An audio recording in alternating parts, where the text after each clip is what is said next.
আজকে সকাল সকাল ঘুম থেকে উঠে এই যে এখানে কাবাব ভাজতেছি আর 2টা ডিমকে অমলেট করে নিচ্ছি নাস্তা করার জন্য। বাইরে ভীষণ বৃষ্টি হচ্ছে, সারা রাত থেকে বৃষ্টি হয়েছে অ্যান্ড ওয়েদার অনেক বেশি জোর, যেটাতে খিচুড়ি খাইতে মন চাইবে বেসিক্যালি। কিন্তু আমার কালকে বিরিয়ানি করেছিলাম, তো বিরিয়ানি লেফট ওভার বিরিয়ানি ছিল, তো ওই বিরিয়ানিটাই ওভেনে গরম করে নিলাম আর এখানে সুন্দর করে কাবাবটাকে একদম ভেজে নিচ্ছি আর ডিম অমলেট করে নিচ্ছি। এই যে দেখেন প্লেটে সার্ভ করে নিলাম। বাইরের ওয়েদারটা দেখেন, এই যে বারান্দাটা পুরো ভিজে আছে, মানে পরিবেশটাই অনেক সুন্দর। আমি মনে করি এই জিনিসটা খাওয়ার জন্য বেস্ট ওয়েদার হচ্ছে এটা।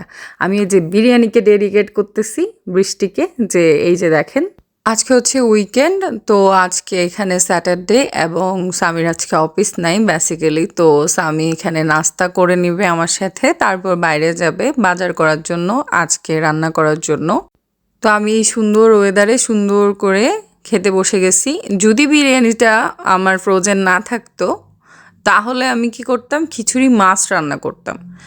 খিচুড়ির সাথে কাবাব বলেন, ডিম ভাজি দিয়ে সুন্দর করে মজা করে এই ওয়েদারটা এনজয় করতাম।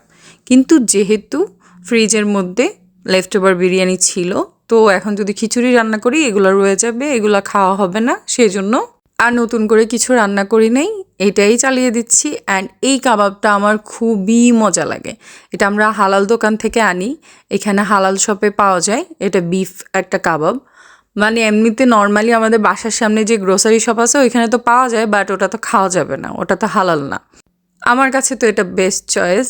এই যে আমি বাজারে গেছে, বাজার থেকে এটা আনছে, এই যে এখানে খাসির মাংস আনছে আর হচ্ছে এখানে 2 ধরনের কলিজা আনছে, মুরগির কলিজা আনছে, তারপর গরুর কলিজা আনছে। আর আলু শেষ হয়ে গেছিলো, আমি বলছি আমি আলু নিয়ে আসো, আমি একটু মাটন কষা করবো এরকম টাইপের কিছু, তো বললাম যে নিয়ে আসো প্লিজ, তো আসতে নিয়ে আসছে।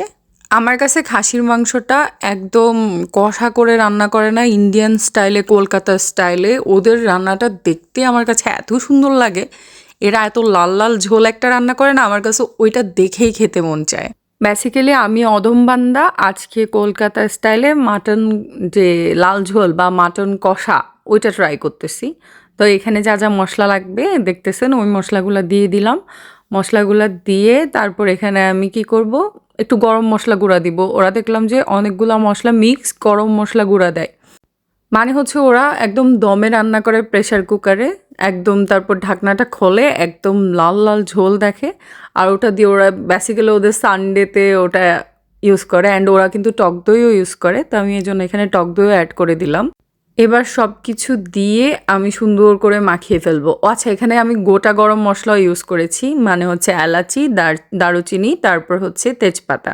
তারপর আমি সবগুলা ম্যারিনেট করার পরে ভালো করে মাখিয়ে এটাকে আমি 30 মিনিট রেখে দিব। রেখে তারপর আমি কড়াইয়ের মধ্যে এটাকে দমে রান্না করতে দিয়ে দিব, কোনো তেল ইউজ করব না, কারণ আমি অলরেডি কাঁচা তেল ইউজ করছি। এই যে এরকম কষে আসলে, প্রায় 30 মিনিট পরে ক্লিপ, এটা কষে আসলে তারপর আমি আলুগুলো অ্যাড করে দিব। আমি এখানে প্রেশার কুকারটা ইউজ করে নেই, কারণ ওই জিনিসটা আমার কাছে ঝামেলার মনে হয়। প্রেশার কুকার খোলো, আবার আলু অ্যাড করো, একসাথে আলু অ্যাড করে দিলে আমার আলু একদম ভর্তা হয়ে যায়, তো ওই আলু আর আমি খাইতে পারি না।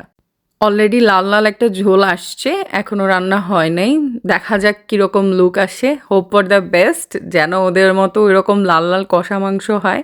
আর ওই কষা মাংস দিয়ে আমার গরম গরম ভাত খেতে খুব ইচ্ছা করতেছে। মানে আমি এখানে প্রায় 20 মিনিট পরে এই যে ঢাকনাটা উল্টালাম, এই যে দেখেন পুরা লাল লাল একটা ঝোল আসছে, ঘন ঘন একটা গ্রেভি হয়েছে। বেশি পাতলা ঝোল আমি রাখি নাই, কারণ স্বামী অত ঝোল পছন্দ করে না। এই যে দেখেন আমি মাংসগুলো দেখতেছি, ও মাংসগুলো একদম নরম হয়ে গেছে অ্যান্ড দেখতে প্রচুর ইয়াম্মি লাগতেছে। আমি তাড়াতাড়ি করে প্লেট নিয়ে বসে পড়েছি আর প্লেটের মধ্যে 2টা মাটনের পিস নিয়েছি। ওরা কিভাবে বলে জানি, মটনের পিস নিয়েছি। তাহলে আজকে স্যাটারডেতে মটন দিয়ে, মটনের লাল ঝোল দিয়ে সুন্দর করে এরকম গরম ধোয়া ওঠা ভাত খাবো। আর সাথে নিয়েছি আমার প্রিয় পেঁয়াজ, যেটা ছাড়া আমি মাটন কষা বলেন, তারপর চিকেন কষা বলেন, কোনো কিছু কল্পনা করতে পারি না।